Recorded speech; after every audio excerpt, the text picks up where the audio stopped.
Hello and welcome to the second half of our second lesson discussing an introduction to calculus, particularly limits. We're going to talk today about evaluating limits. Continued. And our first topic we're going to discuss the idea of a one-sided limit. In the first lesson you saw that one way in which a limit can fail to exist is when the function approaches a different value from the left side of c and then approaches a different value from the right side. This type of behavior can be described more concisely with the concept of one-sided limit. So for example, notice how they have as x approaches c, that being with a negative sign, so the limit as it approaches from the left, versus x approaching c with a positive exponent, meaning that it's approaching it from the right. Remember, to the right on the x-axis is positive, to the left is negative. And so what this is saying is that you could possibly, instead of looking right at the exact dead center of it, you basically look not at it, but near it. What's happening right next to it?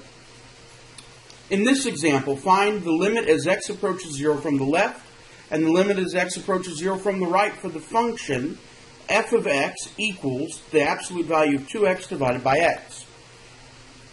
So, as x approaches 0 from the left, it's approaching negative 2. If I were to put in a negative 1, for example, if I were to put in a negative 1 in for x, you'd get 2 over negative 1, which is negative 2.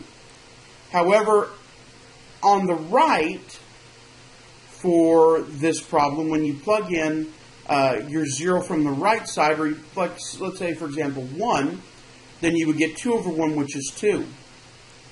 So, from the left, you're approaching negative 2, and from the right, you're approaching 2. So, as a result, in that case, you have a limit. It fails to exist.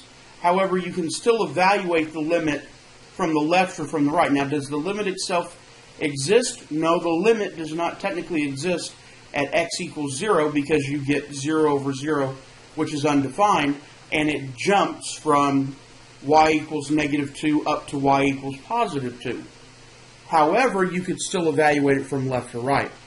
So the existence of a limit, if f is a function and c and l are real numbers, then the limit as x approaches c of f of x equals L if and only if both the left and right limits exist and are equal to L. If they do not have the same limit coming in from the left as they do from the right, if they are not approaching the same number, then the limit does not exist. So for example, in example 2, find the one-sided limit, or find the limit of f of x as x approaches 1 for the following set of equations. 4 minus x where x is less than 1, 4x minus x squared where x is greater than 1. Well, remember that you're concerned with the value where it's near x rather than at x. So in this case, we're approaching for x equals 1 as it approaches that. So from the left, it's approaching 4 minus x, which 4 minus 1 is 3. On the right, it's approaching 4x squared, or 4x minus x squared, and you plug in your 1, and you also get 3. Now, this is where you have two different functions that are making up a system. You could call it like a piecewise function, I believe is what we called it before. This is the vocabulary we used. And so from the right, you have a linear equation that's coming up, and it comes up that at x equals 1, y equals 3, and then on the right, it continues on into a quadratic where x equals 1, y equals 3. And so because they both sides of the limits are 3, and they're approaching 3, and it's all good, we can therefore say that the limit of f of x being this system of equations is 3, because it satisfies both sides of it. In this example, comparing limits from left and right, so to ship a package overnight, a delivery service charges $18 for the first pound, $2 for each additional pound, $2 for each additional pound or portion of a pound. Let x represent the weight of the package. Let f of x represent the shipping cost. Show that the limit of f of x as x approaches 2 does not exist. So for between 0 and 1, pound, you have $18. Between 1 pound and 2 pounds, you have $20. Between 2 and 3 pounds, you have $22. This is your basic, your function. Notice over here on the right, we have the graph of this stepping piecewise function. And you can see that as it approaches, let me get out my laser pointer here. So as it approaches over here, we're caring about when x approaches 2 from the left and the right. Well, when x approaches 2 from the left, it's equal to 20. When it approaches it from the other direction, it's equal to 22. So because one side is 20 and the other side is 22, they are not equal, therefore the limit does not exist. Another example here is a calculus problem, that being basically plugging this equation in given, well, for the function given by f of x equals x squared, find the limit as h approaches 0 of f of 3 plus x minus f of 3 over h. So the direct substitution method here is going to provide us with something that doesn't work.